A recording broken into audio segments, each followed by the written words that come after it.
আসসালামু আলাইকুম, welcome back to my another new blog. আশা করি সবাই ভালো আছেন। আমি আলহামদুলিল্লাহ ভালো আছি।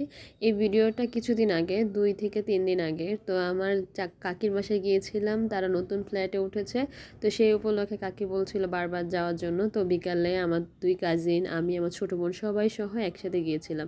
কাকি প্রত্যেক শীতে আমাদের কিছু পিঠা বানিয়ে খাওয়ায়, বিশেষ করে ভাপা পিঠা, তারপর পাটিসাপটা। তো এইবারও সেরকম পিঠার আয়োজন করেছিল। কাকির হাতের ভাপা পিঠাটা অনেক মজার ছিল। তো আমি নুডলস অনেক পছন্দ করি, পাকোড়া অনেক পছন্দ করি, সেজন্য কাকি আমার জন্য আবার নুডলস পাকোড়াও তৈরি করেছিল।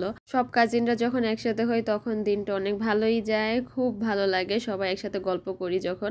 তো কাকি, আমাদের ফ্যামিলির সবারই অনেক চা পছন্দ। সব নাস্তা শেষ করে সবাই চা খাচ্ছিল। তো কাকি আবার আমি আবার চা খাই না, তো আমার ছোট বোন আমার জন্য আবার কফি তৈরি করেছিল।